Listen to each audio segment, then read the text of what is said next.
I own a shop called Wink Wink, and we are an inclusive, woman-owned, not creepy sex shop. And so we're really designed to be a place where people can come and shop and feel comfortable, and more comfortable than they would in a traditional sex shop. I'm also a certified sex coach and a sex educator as well. So I work individuals and couples, and I do workshops and classes. First of all, I love that.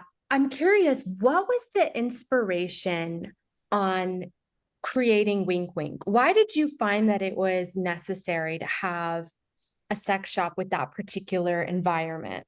Mm. Yeah, so I actually worked for 10 years before I started Wink Wink at a domestic violence and rape crisis center. And I was doing primarily working, doing community education and talking about consent and healthy relationships and all of that kind of stuff. And really, what I found is that while I think we're getting better talking about what we don't want in sex and what's harmful, I feel like we're not getting a lot better about talking about what we do want. And to me, it's all really part of the same conversation. If we want to create a world where people are having great relationships and not harming themselves and others and really living their best lives, I think that we have to be able to talk about the good side of sex. So I always joke I went from the bad side of sex to the good side of sex, but it's kind of all part of the same thing. You're right. We are still in this place where we're not really communicating or talking about sex. Yeah. And the more I do these interviews, it becomes more and more apparent and almost mind-boggling to me because I interview sex therapists that are like, I will have couples that are having sex, but they can't tell their partner what it is they're needing. They cannot talk about it, but they're engaging in the physical intimacy of it. Yeah. And we see that, like you said, it's we do seem to be uncomfortable talking about our pleasure. Have you Yes. seen that? Yeah, absolutely. I mean, it's funny. I always joke that around Valentine's Day, we get a lot of particularly men in the shop, straight men around that time, and that are looking for toys for their relationship, that they're in. And often I'll say, okay, well, what does your partner enjoy? Like, what do they like? And I'm often met with just like a blank stare because it's never been a conversation that they've had, like what their partner might actually like. There's a lot of assumptions being made, a lot of kind of mind reading attempting to happen.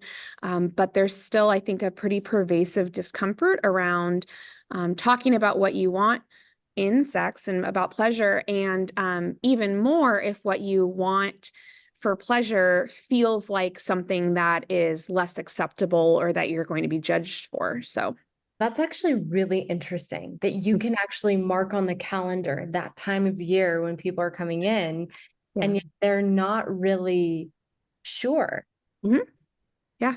Yeah. I mean, it happens often. And, I think one of the most fun parts of my job is not just, selling sex toys, but it's about really having the conversations with people that sometimes they've never had before. We work with people who've in the shop, whether they're in a relationship, they're single, across all genders, that nobody's ever asked them, well, what do you like?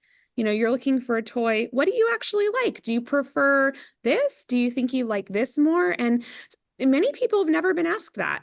And because they've never been asked, they never really sat down to think about like, well, what do I actually like? And so it's pretty powerful, I think, to be able to have that conversation and to stop and think like, what do I actually like? And my standard can be better than, oh, I happen to like what my partner enjoys, which is, I think, how a lot of people have sex.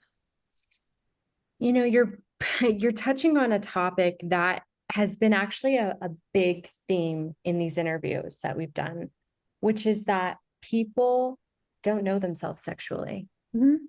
Yeah, yeah, yeah. I joke a lot that for a lot of people, and I think particularly for um, cisgender straight women, I think that many times their experience is, I joke that it's like you go to a restaurant for the first time and the person you're with says, try the spaghetti. The spaghetti is great. And you try it and it's fine or good or whatever it might be. And the next time you go to the restaurant, your partner says, well, you're going to get spaghetti, right? Because you had that last time and you liked it, right? And you go, oh, okay, sure. And you end up having spaghetti your whole life. And then someone comes along and says, well, what else do you like? And you haven't even looked at the menu for 5 years, 10 years, 30 years. You're not even sure what else is even there. Um, and I think that that causes us to not be curious about what else we might be enjoying when there could be a lot out there. And we could also come back and go, you know what? I really just do like spaghetti, and that's fine too. I'm curious about what one of the most interesting things is you've learned about human sexuality since opening up your store.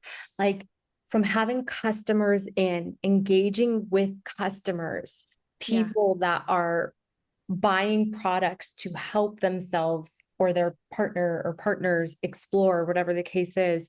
Yeah. What would you say is something that just stands out as something maybe you didn't know before or something that surprised you or Yeah. yeah.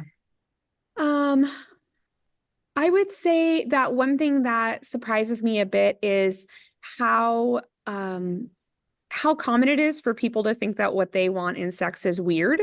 And the rules seem to change for every individual.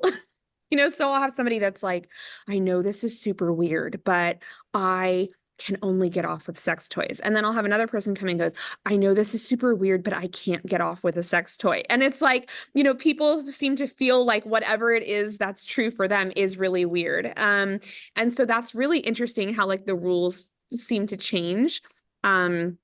Per individual. Like, so I always find that to be really interesting. One thing, and I don't know if it's surprising, but I think it's interesting is I see a number of people in our shop who are older, who are in their 70s, sometimes their 80s, that are looking to, I call it my get my groove back sessions, that are really looking to use sex toys for the first time. Maybe they're widowed or they're divorced or whatever it is, and are like, I had sex the same way my whole life. And now my body has changed, or I'm with a new partner, and I am ready to buy sex toys sometimes for the first time. And I just love that. I just love, and I think people would be surprised to know that it's still possible and plausible and happening that you can be in your 80s and be like pursuing new sex that feels good for you. That's a really beautiful and I think inspiring message. And I'm really happy you included that age group because I know that what I've heard is a lot of people in that age group feel like they're not supposed to be sexual or they're just not even seen as sexual Yeah. anymore, Yeah. which for them is somewhat dehumanizing because they're still human beings who are sexual. Right. Yeah. Absolutely. Yeah, I mean, I think sometimes folks who are older, it's like the trope of, oh, they're so cute, or we like feel like, oh, it's gross to think about them having sex. And I'm like, you are all hopefully going to be old one day. And hopefully we, are in touch with that part of ourselves if we still want to be. And I feel, I feel really inspired by people who are willing to learn and change their mind about anything, at any age. And I just think it's particularly cool when it's around sex and when you are, when you're changing a lifetime of pleasure that you've had. Very interesting. I'm curious, what led you onto this journey? Hmm. Um, the having worked at the Domestic Violence and Rape Crisis Center and feeling like, we really need to be having conversations where we help people figure out what good sex can look like and feel like. And part of it to me is that I think that we can improve people's lives so much, um, and we can help eradicate things that are harmful if we have people experience what actually feels good, right? Like if you have sex that feels joyful and caring and kind and whatever it is that you might want in that moment, adventurous or loving or lustful or whatever it is. And you get done with that sexual experience and you're like, wow, this is what it feels like. This is what it could feel like. Then suddenly it's like that becomes your new standard.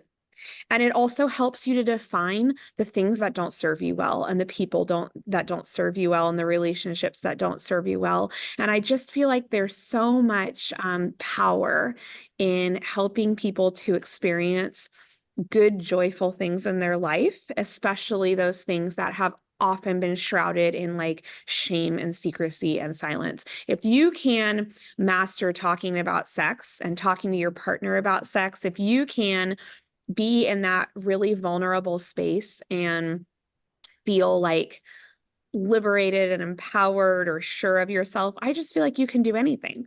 Like anything is possible if you can do that. Absolutely. And it's such a huge part of who we are. Yeah, I love that.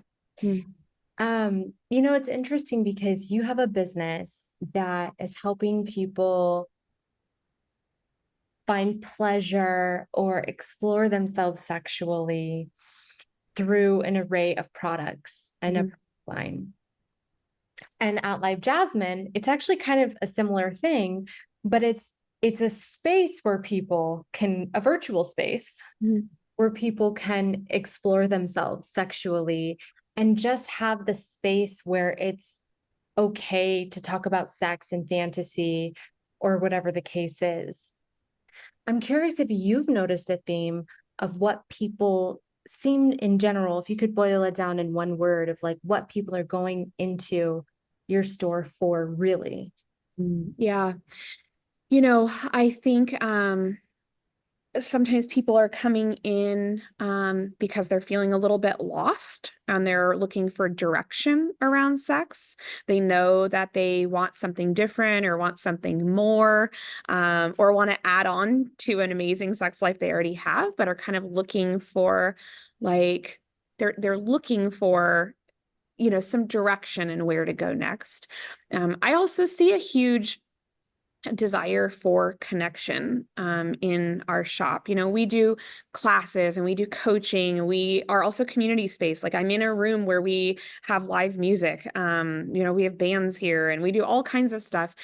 And I think people are often looking for that kind of connection. You can shop online. You could just go to Amazon and buy a sex toy. You don't have to come into the store. And there's obviously benefits of being able to touch a toy and feel a toy. We have testers of everything out, so you can feel and touch everything. But I also think that people like that experience of being able to talk to an actual person. And sometimes I think people are looking for that burst of like self-esteem that comes from, or that burst of excitement that comes from like conquering going into a sex shop and buying something. Like for a lot of people, that's kind of scary to do. And we're a good like first timer sex shop. We get a lot of first timers in our store because of kind of the way we're branded.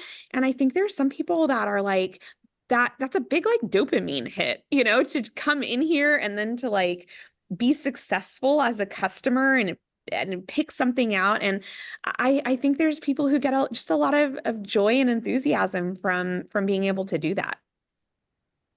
What is your favorite part of having the store? Mm. I think it's I really like talking with people who um are nervous to be in our store or never really even wanted to be here. People think that sex toys, like, oh, they're just so fun. Everyone who's in a sex shop must be there for fun. But oftentimes we have people here who maybe they're having challenges with erections, or maybe they're having pain with sex, or their bodies have changed, or their partner's body has changed, or they just had kids and they're having a really hard time with building back desire and arousal. And so sometimes people are here for reasons that don't feel fun or make them feel nervous. And I really honor being able to get to work with those people. I feel really honored to get to have that space with them and to help them kind of at that point in their journey. And I really love it when somebody comes in and they're feeling like, oof, I don't know what I'm doing here, or I'm not feeling great. And they leave feeling that like, I did it. Like I did it. I got what I wanted. I feel good about it. This was a good experience. I had a person who came in once and she she was walking by, um, and she said that she came in and she was looking around for a few minutes, and she said she'd just been at therapy talking about some sort of sexual trauma. And she came into our shop. She just happened to walk by. She came in and, we asked questions and can I show you this? And she didn't buy anything. But at the end, she came up and she said, I just wanted you to know that this was the first good sexual experience I've had since my trauma. This was the first time I've been able to talk about it and had somebody be kind around it. And I love that, being able to shift how people think and feel about sex to something that feels better. That's really beautiful and powerful. Yeah. Yeah. And I think you're right that especially for buying such a intimate product, like some type of sex product, Yeah. intimacy product, being in a store where you can ask questions like, how does this work? Who likes Yeah. this? Who doesn't? Would this Yeah. be good for me? Here's what I'm looking. I think that is so valuable. Yeah. Yeah. Unless it's something where it's like, you really like something and you've Yeah. used it before and you're just re-getting it or whatever the case. Totally. Yeah, yeah, yeah. And, with a lot of customers, I have found for folks that it's like, I want people to feel successful when they're here and not self-conscious. So sometimes, I've learned if I say like, well, do you have questions about anything? Sometimes people are like, well, I have questions, but I don't even know where to start, or I don't know what to ask. So now I usually tell people, do you have questions, or do you want me to just kind of give you like a 101 on these toys? Or do you want me to give you a little rundown about this section? And then people can go like, oh yeah, just give me the rundown on this. Because it's like, which you just can't do online. You can't go like, hey, Amazon, give me a rundown on the difference between all of these. No, you have to sort through thousands of Yeah, reviews, like, exactly. um, I'm curious, what would you say, not necessarily a brand or a particular line, but a device or a thing? Is there a particular thing that just sells the most? Yeah. I mean, we sell tons of vibrators. Okay. And I would say we sell a ton of, I mean, we sell like a ton of smaller wand vibrators, because they're so powerful, but they're not too clunky. And so we sell tons and tons and tons of those, and which I think are great for solo or couples play. So that's our secret weapon, not so secret weapon. Not so secret, yeah. So interesting. So vibrate, I mean, I'm not surprised by that. But vibrators are the number one product. Yeah. Yeah. Yeah. And I mean, again, our store, we are very open that we're a women-owned store.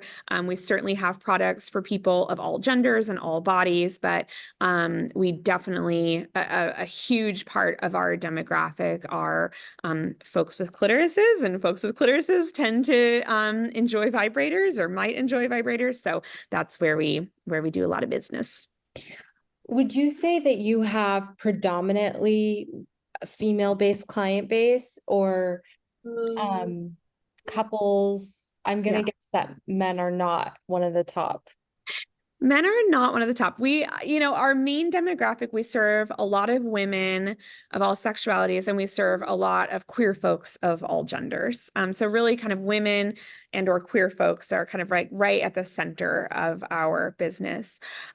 We don't get a ton of men in the store, particularly straight men. We don't have tons of straight men in the shop, either with their partners or alone. We do certainly have them, but it's kind of our smallest demographic probably in this store. So, and I think there's probably a lot of reasons for that. The way that we're branded. I mean, we're not like a particularly like feminine brand, but I think it's pretty clear that like, we really center women and queer people in our store, and so that's who we get. I think there's also I have found in working with men, and coaching men, that there seems to be a particular shame or embarrassment around men using sex toys, around cis men using sex toys, or cis straight men particularly using sex toys. Like that I get a lot of men who are worried that feels creepy, or they're worried they're going to creep us out just by being in the store, or that they feel like men who have like fleshlights, like that's a creepy thing. And so that's like a thing that I run into a lot. We sell, what's interesting, we sell a lot more toys for penises on our website than we do in the shop. Which again also tells me that like they're just not wanting to come in. So That is it's really interesting to me yeah, because I'm wondering, obviously I'm comparing certain things with what happens on Live Jasmine, which is all online, yeah, and people can keep their anonymity, which I mhm, think is really important to people, yeah, particularly many times men. mhm, Um, and that's interesting that you sell more products that are for men online yeah, than actually them coming in person. yeah. What is the block there, the stigma, the judgment there that you think would be making men feel uncomfortable to just go and explore in the store? Yeah. I think it's interesting. For men, I think that we have kind of given the possibility of like two personas around sexuality. And one is they're a pervert, right? Like they're a pervert and you're creeping out women and you're a pervert. And the other one is I think that it's like, oh, well, you're a nice guy. And so you would never portray yourself as a sexual person at all. And I think that like many things around sex, we've like flattened it into binaries that don't serve anyone that well. And so, a lot of the men that I work with, they're like, oh my gosh, they don't want to be, this horrible person. They are really trying to be a respectful person and not make people feel uncomfortable. And so they're like, oh well, I guess I just don't express having a sexuality in any way. And so I think it's like when you go like, oh, men who use sex toys, they're like, oh, that goes in the creepy category, men who go into sex shops, oh, that goes into the creepy category. And I mean, I've had men who have asked me before, like in coaching sessions, they've said like, is it going to be okay if I come in the store and shop? And I'm like, yeah, why wouldn't it be? And they're like, well, I don't want to creep out your staff. I don't. And I'm like, well, what are you planning on doing in the store? I mean, are you just coming in and buying things? Because like, we are fine talking to you about toys for your body, your desires, whatever it is. But I think there's a concern that just their presence or them talking about sex will be alarming or hurtful. And I understand where that comes from. I understand the things in our culture that have led them to that. And I also think it's a really huge bummer that we haven't really figured out a way, um, for men to feel like, okay, they can have sexualities, and it won't be to the detriment of their partners or other people, so long as they're, being appropriate. It's really interesting that you're touching on this because I recently interviewed a male sex therapist, Mm, and there have not been many that I've interviewed.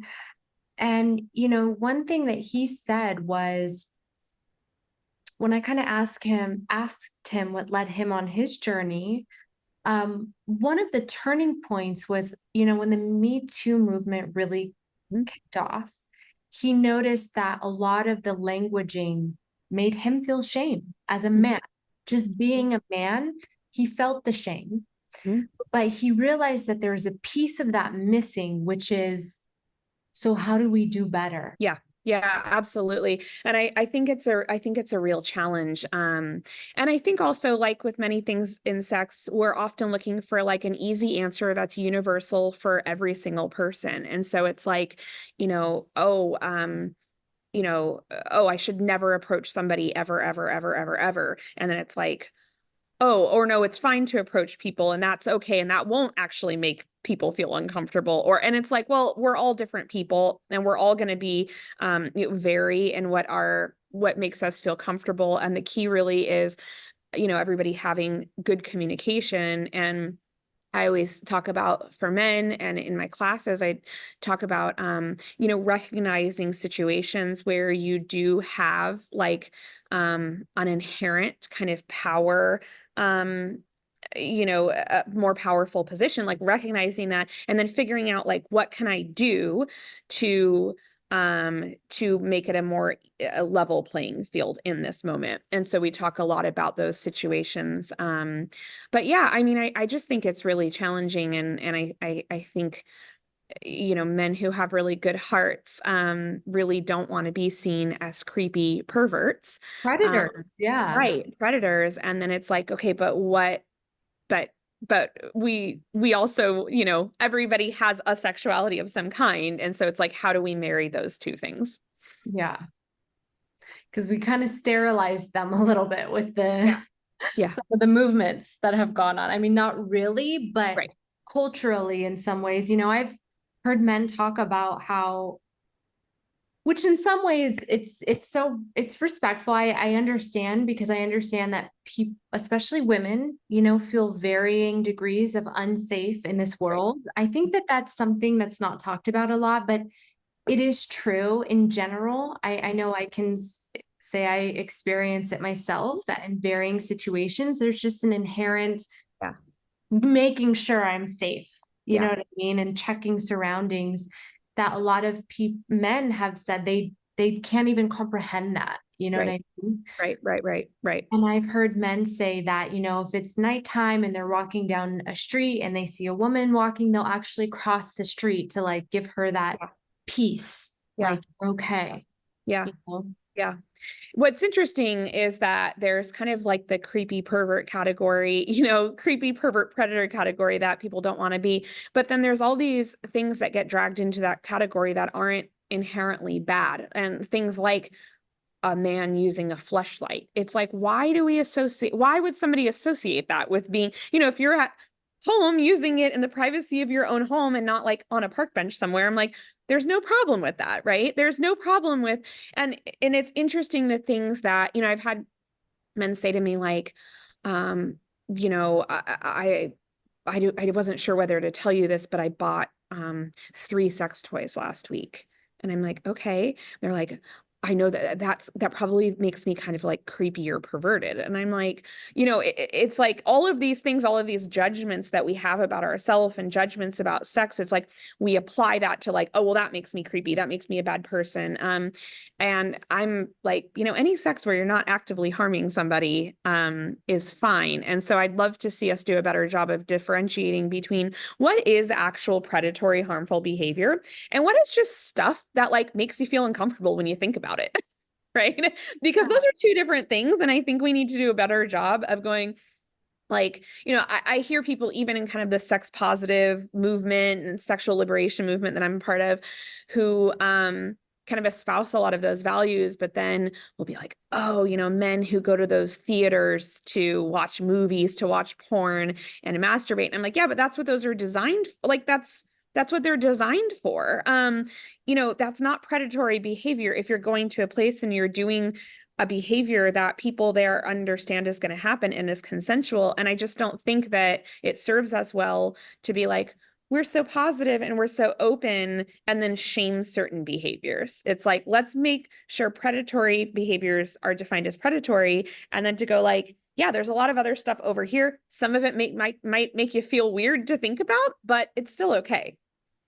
Absolutely. And obviously I see a lot of that with the members of Live Jasmine, Mhm. where they are on the site doing what the site is designed for, Yeah. and they will be judged or shamed or have stigma Right. because they're engaging many times. And that this is something, it's really actually upsetting, on because I've heard so many stories on the member side, on the model side, where, I mean, I've interviewed members who are in wheelchairs and Mhm. they can't easily, they're not mobile, they can't easily move around, leave their house.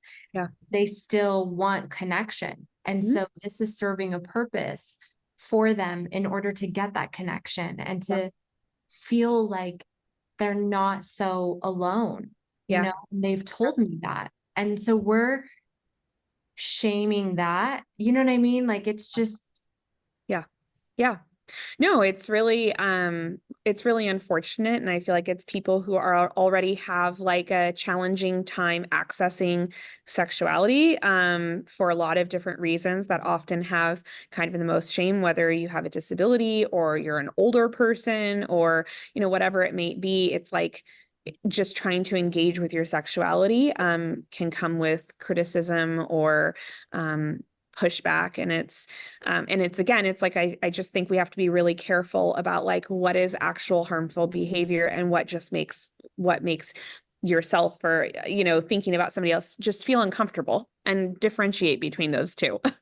is there anything in particular that you've learned about human sexuality from your coaching business and clients that has surprised you? Um, oh gosh, I think the thing that has surprised me is how it feels like almost everybody is dealing with the same set of problems. No matter their gender, their partner's gender, their sexual orientation, their age, how long their relationship has been. It feels like there's just like a few problems that people have that pop up over and over and over again. And I think that's really interesting because I might be working with a couple, in their 70s that have been married for like 50 years and we're working on this. And then, my next couple, they've been together for 2 years. They're 27. They might be different gender. And it's like, oh, it's the same issue. And I just always find that to be really, really interesting. It's not what I expected when I got into coaching, which I thought like, oh, everyone's like a unique flower with their own unique problems. And what I'm actually seeing is that while the details might change, a lot of those underlying dynamics that create issues are pretty much the same. What would you say are the top three underlying issues in sex? Yeah. The spontaneous desire and responsive desire is a big one, just how you're approaching it. I think people having sex, what I say is on a template, like they have sex the same way in the same order every single time. And that's just creates issues in a variety of different ways. Where I see people who are like, oh, I didn't want to, I call it the sexcalator, where it's like you start here and you ride all the way to the top. And if you always, and whenever you get on the sexcalator, if you ride all the way to the top every time, what happens is some people start avoiding even the first step. They're like, oh, when my partner puts their arm around me on the couch, that means they want to have sex. So now I'm getting away from them because I don't want to have sex. And that's a huge thing that I see where people stop playing kind of in the middle steps and it starts to create dread when they can even see that they're getting close to the sexcalator, then they're like, I don't want to engage at all. And I think that's just a huge bummer. So I think that sexcalator, and sex on a template. And then I think the last thing is just people having unspoken desires or needs or things they don't like in sex and they just have never talked about it. They've never told each other. And I think it becomes really challenging, especially if you've been having sex for a while and then your partner says, hey, I actually don't really like this thing. Or sometimes people feel like even their partner saying, hey, I want to use a toy means, well, they haven't been enjoying all the sex that they've been having. So there can be a lot of hurt feelings in that conversation. So I just feel like unspoken stuff around sex is a huge part of what I see. Absolutely. And I would say that Live Jasmine has been a place where people are wanting to go and to speak those things, Yeah. because it's a place where, again, they've been given permission to do so. And I think that you're right. I think people are really looking for places and almost desperate for places where they can Yeah. talk about sex. Yeah. They're seeking out therapists, sex coaches. You know, it's interesting because I've heard it shifting, which is great. Yeah. But in general, men tend to be a little bit uncomfortable with Mm-hmm. traditional therapy. Yeah. And I don't know if there's the stigma or the judgment around it being seen as whatever they think it's perceived as, even though many women would love to hear Yeah. that you've been seeing a therapist. Yes. Um, but I've had members of Jasmine tell me they are almost using the models Mhm. as these surrogate therapists, Yep. where they're just telling the model everything that is upsetting them or that happened at work that they can't stop thinking about, or their fantasies or kinks or desires. Right. And it seems more psychologically comfortable for them to do Mhm. it that way, which is Yeah. really interesting. Yeah. Again, like you said, or ordering online, like Mhm. these Yeah. workarounds. Yeah. I think there's so many of us are craving connection, and sometimes telling a person that doesn't have, that doesn't overlap in other areas of your life can feel safer. And I think there's such value in that. And a lot of us pay for that in therapy, and some of us pay for that, in all different other ways. I'm always surprised that like our store definitely serves a lot more women, but my coaching is probably half and half, and sometimes even more men, which I think is interesting. Because I don't know if there's a particular difference between like how therapy lands with people and coaching lands with people and how they hear it. Coaching, I mean, they're obviously very different. I'm not a therapist, but coaching, when I talk to people, we're going to talk about where you're at now. We're going to talk about where you want to be, and then we're going to close the gap. We're going to figure out exactly what strategies that you need to figure out how to remove those barriers that are standing there. And we're going to close the gap. And I think there's something, that kind of action orientation, strategy orientation, that appeals to people sometimes, that they're like, well, I don't want to go like, and their words, not mine. Like, I don't want to go like whine at therapy or go complain. I don't feel like my problems are that bad, or I don't want to, but they're like, oh, I'm going to come to you and you're just going to like help me with my problem and help me figure it out.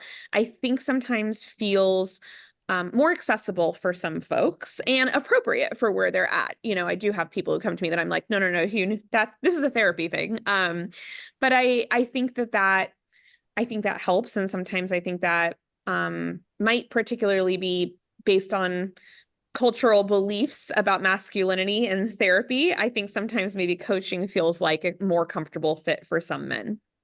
Yeah, that makes total sense to me as you say that. And I can see how that word coaching Yeah. has probably a much more positive connotation than therapy.